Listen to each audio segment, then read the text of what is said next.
بسم اللہ الرحمن الرحیم، خاتون حضرات السلام علیکم۔ دو چار باتیں ہیں جو اب ہم سب کے لیے سمجھنی بہت زیادہ ضروری ہو گئی ہیں۔ کیا نقشوں، PowerPoint presentation, screenshots, videos, audios اور اس کلپنگز اور جنگ کی تصویروں اور سی سی ٹی وی فوٹیجز اور ایسی دوسری تیسری چیزوں سے واقعی نیریٹو بن جاتے ہیں؟ کیا عمران خان نے جو نیریٹو بلڈ کیا ہے، کیا سہیل آفریدی جو نیریٹو بلڈ کیا ہے وہ کسی پاور پوائنٹ پریزنٹیشن یا کسی ویڈیو یا کسی آڈیو کے نتیجے میں بلڈ کیا ہے، یا محض اپنی زبان سے چند لفظ بول کر بلڈ کیا ہے؟ اچھا، کیا اب یہ لڑائی نیریٹو کی لڑائی رہ گئی ہے؟ کیا یہ لڑائی جب شروع ہوئی تھی تب نیریٹو کی لڑائی تھی، اور کیا اب تک یہ نیریٹو کی لڑائی ہے، یا اب کہانی میں کوئی ٹوسٹ بھی آ چکا ہے؟ دیکھیں، باتیں بہت سادہ اور سیدھی ہیں جو اب ہمارے سامنے ہیں۔ بالکل ایک زمانے میں عمران خان نے جلسہ کیا تھا اسلام آباد میں، بالکل اس وقت اس نے سائفر لہرایا تھا اور دکھایا نہیں تھا، بالکل اس وقت اس نے کہا تھا کہ یہ رجیم چینج کی سازش ہے اور یہ امریکہ میری حکومت بدلنا چاہتا ہے کیونکہ میں امریکہ کی غلامی کو انکار کر چکا ہوں اور یہ لوگ امریکہ کی غلامی پر تیار ہیں، اس لیے امریکہ چاہتا ہے کہ ان لوگوں کی حکومت بن جائے اور میری ختم ہو جائے۔ لیکن اس کے بعد کیا ہوا؟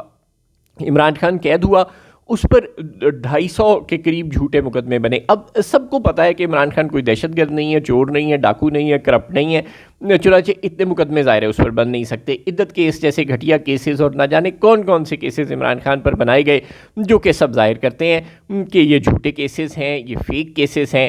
گویا اب یہ خالی نیریٹو کی لڑائی نہیں ہے۔ ڈاکٹر یاسمین راشد کیا قاتل ہے، دہشت گرد ہے، اور بے شمار اور بہت سے لوگ جن کے ہمیں نام بھی نہیں پتہ وہ سب دہشت گرد ہیں۔ کیا ڈاکٹر ماہرنگ بلوچ اور اس کے ساتھی یہ سب کچھ دہشت گرد ہیں؟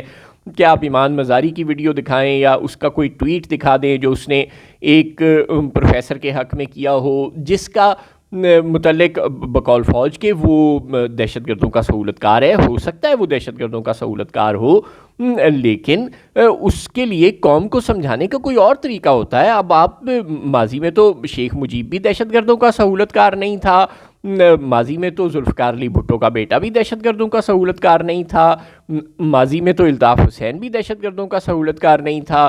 ذوالفقار علی بھٹو کا بیٹا وہ تھا جو ایوب خان کو ڈیڈی کہنے والے کا بیٹا تھا، اور یہ شیخ مجیب وہ تھا جو فاطمہ جناح کا پولنگ ایجنٹ تھا، اور بے شمار ایسے لوگ ہیں، نواب اکبر بگٹی جو پاکستان کا وزیر داخلہ، وزیر دفاع، نائب وزیر دفاع اور وزیر داخلہ رہ چکا تھا، گورنر بلوچستان رہ چکا تھا، وزیر اعلیٰ بلوچستان رہ چکا تھا، مگر بعد میں حالات اور واقعات نے اگر کسی کو مجبور کر دیا بندوق اٹھانے پر، تو ایک تو یہ ریاست کا اپنا فیلئر ہے کہ ایسا ہم نے کیوں ہونے دیا کہ ایک شخص جو پہلے محب وطن ہوا کرتا تھا، وہی نواب اکبر بگٹی جس نے قائد اعظم کا استقبال کیا تھا کوئٹہ میں 1948 میں، بعد میں وہ کیوں بندوق اٹھانے پر مجبور ہوا؟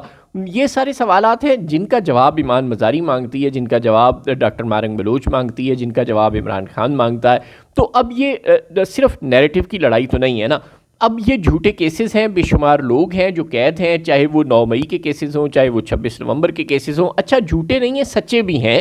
ان میں سے بہت سے لوگوں نے واقعی اہم تنصیبات پر حملے کیے بھی، چاہے وہ توڑ پھوڑ پتھراؤ ہی تھا، کوئی بندوقوں سے حملہ نہیں تھا، لیکن بہرحال تھا، وہ بھی نہیں ہونا چاہیے تھا۔ جلاؤ گھیراؤ جو بھی ہوا وہ نہیں ہونا چاہیے تھا، لیکن ان کو کسی کو 6 مہینے سزا دیں، کسی کو سال سزا دیں، کسی کو 2 سال سزا دیں اور چھوڑ دیں۔ اب 9 مئی گزرے، 3 سال ہو گئے، وہ لوگ اندر ہیں، 14 سال اور 2 دفعہ 14 سال اور 28 سال اور 65 سال کی سزاؤں میں اندر ہیں۔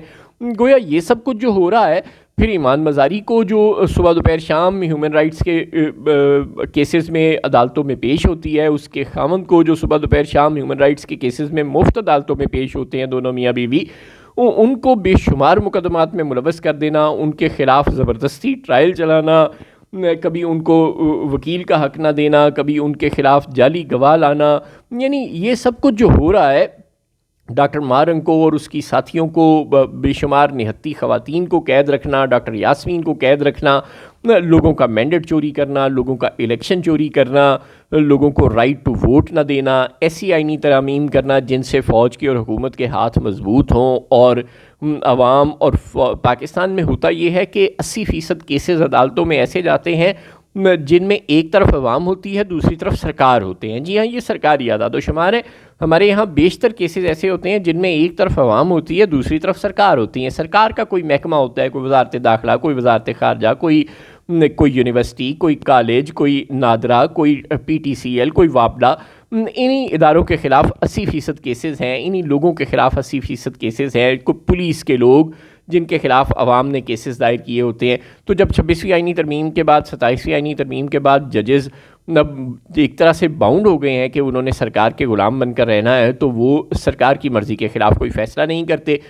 چنانچہ یہ سب کچھ جو ہو گیا ہے، اب لوگوں کو انصاف نہیں ملتا عدالتوں سے۔ اب لوگ ووٹ ڈالنے جاتے ہیں تو باقاعدہ گورنر سندھ کامران ٹیسوری عوامی جلسے سے خطاب کرتے ہوئے کہتے ہیں کہ پہلے بھی تو ووٹ ڈالا تھا نا 24 کے الیکشن میں، کیا ہوا؟ نکلا تو نہیں نا، تو اب بھی نہیں نکلے گا، دوبارہ الیکشن ہو جائیں گے تو بھی کیا فرق پڑے گا؟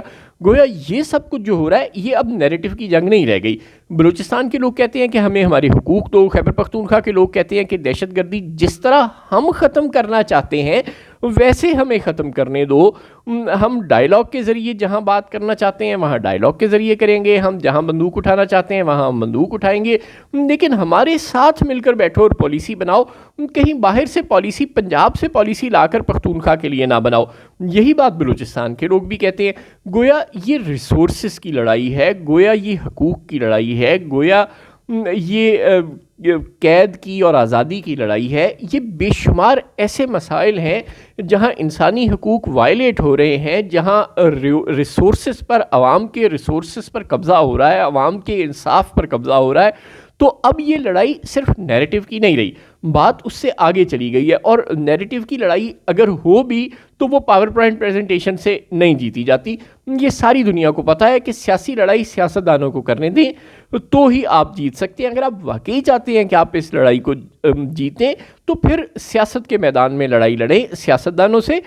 یہ اگر آپ نقشے اور پاور پوائنٹ پریزنٹیشنیں بنا کر اور ویڈیو کلپس چلا کر یہ سمجھیں گے کہ آپ لوگوں کو قائل کر لیں گے تو ایسا نہیں ہوگا۔ آپ کی ہر پریس کانفرنس عمران خان کی مقبولیت کا باعث بن رہی ہے، آپ عمران خان کا میڈیا ونگ بنے ہوئے ہیں۔ پتہ نہیں آپ کو یہ بات کیوں سمجھ نہیں آ رہی؟